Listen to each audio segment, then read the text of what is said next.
एक ऐसी शुरुआत जो हर लम्हे छूटी थी, मगर हर दर्द सच्चा था। इस्तांबुल की सर्द रात थी। बारिश की बूंदें ऑटोमन रॉयल होटल की खिड़कियों पर गिर रही थीं, जैसे आंसुओं की फवारें हों। अंदर लक्जरी स्वीट में कैन डमीर अकेला बैठा था, अपने हाथों में एक तस्वीर पकड़े हुए। उसका चेहरा इतना उदास था जैसे उसकी रूह भी उसी के साथ 2 साल पहले मर चुकी हो।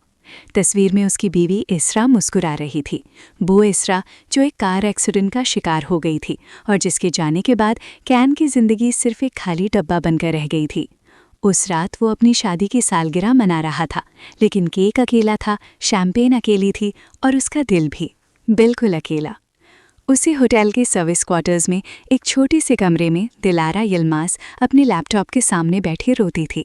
स्क्रीन पर एक फिगर थी, 50,000 यूरो, स्विट्जरलैंड के एक हॉस्पिटल का बिल, जहां उसकी छोटी बहन ज़ैनब का कैंसर का आखिरी इलाज मुमकिन था। दिलारा होटल की वेट्रेस थी, हर रोज़ लोगों की महफिलों में खाना सर्व करती, उनकी हंसी सुनती और अपने गम छुपाकर मुस्कुराती। उस रात उसके हाथों में ज़ैनब की लेटेस्ट रिपोर्ट थी। कैंसर अग्रेसिव हो रहा था और सिर्फ 3 महीने बचे थे। दिलारा की आंखों से आंसू लैपटॉप के कीबोर्ड पर गिर रहे थे। हर ड्रॉप के साथ उसका हौसला भी टूट रहा था। सुबह कैन एलिवेटर से उतरा तो उसकी नज़र दिलारा पर पड़ी, जो लॉबी में टेबल साफ कर रही थी। कैन की सांसें थम गईं। दिलारा बिल्कुल इसरा जैसी थी, वही काले लंबे बाल, वही हेज़ल आंखें, वही चेहरे के नाजुक खत।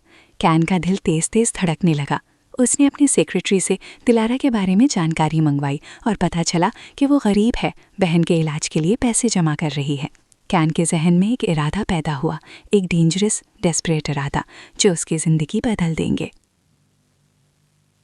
2 दिन बाद दिलारा को कैन के ऑफिस बुलाया गया। डर कर अपनी यूनिफॉर्म में सिलवती हुई वो उसके लग्जरी ऑफिस में घुसी। कैन ने उसे आराम से बैठने को कहा और सीधे मुद्दे पर आया।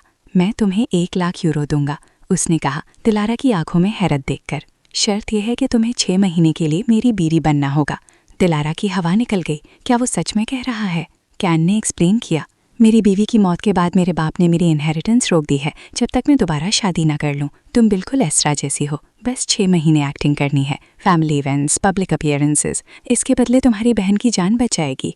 दिलारा के जहन में एक जंग चल रही थी, इज्जत या बहन की जान। उसने कॉन्ट्रैक्ट पर एक नज़र डाली जिसमें हर शर्त दर्ज थी। कोई फीलिंग्स नहीं, कोई सवाल नहीं, सिर्फ एक्टिंग। उस रात दिलारा ने हॉस्पिटल में ज़ैनब को देखा, वेंटिलेटर पर, कमज़ोर, उसकी आंखों में जीने की चाह। सुबह दिलारा ने कैन के ऑफिस जाकर कॉन्ट्रैक्ट पर साइन कर दिया। पहला 25,000 यूरो उसके अकाउंट में आया और ज़ैनब की कीमोथेरेपी शुरू हो गई। दिलारा ने अपनी ज़िंदगी 6 महीने के लिए बेच दी थी, लेकिन उसकी बहन के लिए। दिलारा कैन को डमीर मैंशन ले गया। बॉस्फोरस के किनारे बना 50 कमरों का हवेली, जहां हर चीज़ लक्जरी की मिसाल थी। कैन के बाप हलेल डमीर, एक सख्त कंस्ट्रक्शन किंग, ने दिलारा को नीची नज़रों से देखा। कैन की माँ फिराए ने उसकी फैमिली के बारे में पूछा तो कैन ने झूठ बोला कि दिलारा ऑर्फन है। दिलारा का दिल टूट गया, अपनी बहन को छुपाना, अपनी हकीकत छुपाना। कैन ने उसको ट्रेन करना शुरू किया। इसरा कैसे बैठती थी, कैसे मुस्कुराती थी, कैसे फ्रेंच बात करती थी। दिलारा एक परफेक्ट कॉपी बन गई, लेकिन रातों को वो इसरा की गैलरी में जाकर रोती, उन तस्वीरों के सामने जो उसकी जगह ले चुकी थी। एक डिनर पार्टी में कैन के बिजनेस राइवल की बेटी आसली ने दिलारा पर कमेंट किया, कितने अच्छे से एक्टिंग कर रही है, जैसे सच में अमीर घर की बेटी हो। दिलारा ने मुस्कुराकर जवाब दिया, लेकिन अंदर से टूट गई। कैन ने बाद में उसे तसल्ली दी, तुम इसरा से ज़्यादा अच्छी हो। दिलारा को एहसास हुआ, क्या कैन भी एक्टिंग कर रहा है या सच कह रहा है? वो कंफ्यूज थी। एक रात कैन शराब पीकर दिलारा के कमरे आ गया। तुम मेरी बीवी हो, उसने कहा, हाथ बढ़ाए। दिलारा ने उसे धक्का दिया, मैं सिर्फ कॉन्ट्रैक्ट की लड़की हूँ। कैन ने अपने आप को संभाला, माफ़ी मांगी और चला गया। दिलारा ने उस रात सोचा, क्या ये सब इसके लिए सही है? 3 महीने बीत चुके थे। दिलारा कैन के घर की बेगम बन चुकी थी, लेकिन उसकी बहन से मिलने की ख्वाहिश बढ़ती जा रही थी। एक दिन उसने चोरी से ज़ैनब को कॉल किया। ज़ैनब की आवाज़ कमज़ोर थी, बहन मैं तुम्हें बहुत याद करती हूँ। कैन ने कॉल सुन ली और मोबाइल छीन लिया। कॉन्ट्रैक्ट ब्रीच, उसने गुस्से से कहा। दिलारा ने हाथ जोड़े, वो मेरी बहन है, वो अकेली है। कैन ने उसे कमरे में बंद कर दिया, लेकिन अगले ही दिन स्पेशलिस्ट डॉक्टर स्विट्जरलैंड से बुलवा लिया ज़ैनब के लिए। दिलारा को अब समझ नहीं आ रहा था, क्या कैन बुरा है या अच्छा। एक दिन उसको कैन के ऑफिस से एक फ़ाइल मिली, इसरा डमीर एक्सीडेंट इन्वेस्टिगेशन। फाइल पढ़ते ही दिलारा की दुनिया उलट गई। इसरा की डेथ एक्सीडेंट नहीं, मर्डर थी। पुलिस ने कैन को प्राइम सस्पेक्ट करार दिया था, मगर एविडेंस की कमी थी। दिलारा का दिल धड़कने लगा, क्या वो एक मर्डरर के साथ रह रही है। उसी रात उसने कैन से सीधा सवाल किया, इसरा कैसे मरी? कैन का चेहरा सफ़ेद हो गया। दिलारा ने फाइल की बात कही। कैन ने हाथ जोड़कर माफ़ी मांगी। मैं उसे कभी नहीं मार सकता, मैं उसे प्यार करता था।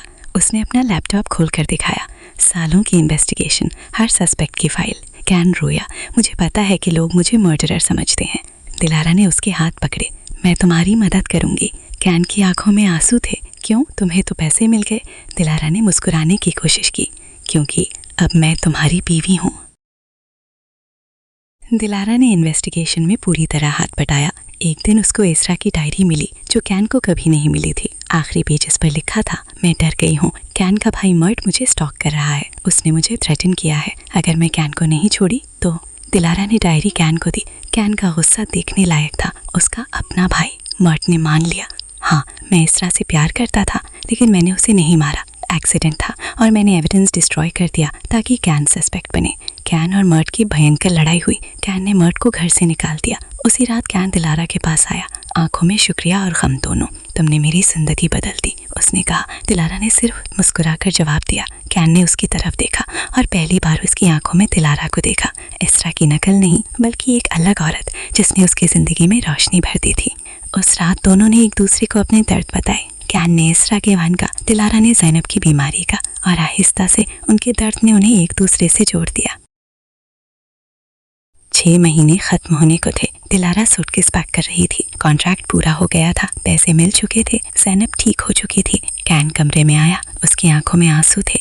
मत जाओ, उसने कहा। दिलारा ने कहा, कॉन्ट्रैक्ट खत्म हो गया। कैन ने उसका हाथ पकड़ा। कॉन्ट्रैक्ट झूठ था, जो ये हमारे बीच है ये सच है। दिलारा रोई, मैं तुम्हारे लिए सूटेबल नहीं हूँ। कैन ने उसे गले लगाया, तुम मेरे लिए परफेक्ट हो।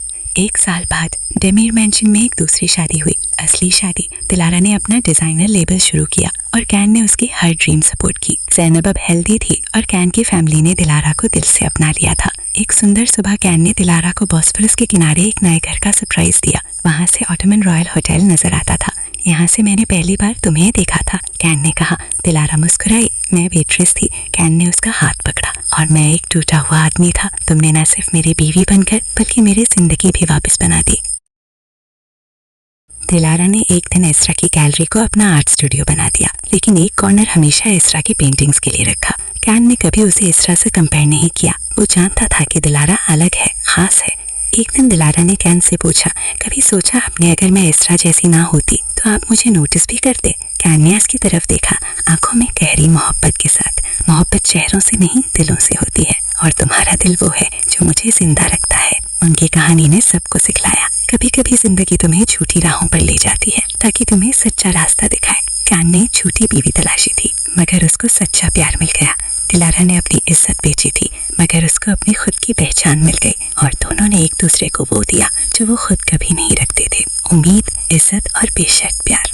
मोहब्बत अगर दिल से हो तो हर कॉन्ट्रैक्ट, हर शर्त, हर झूठ सिर्फ एक कहानी बनकर रह जाता है, और सच्चा प्यार जिंदगी भर की दास्तान बन जाता है।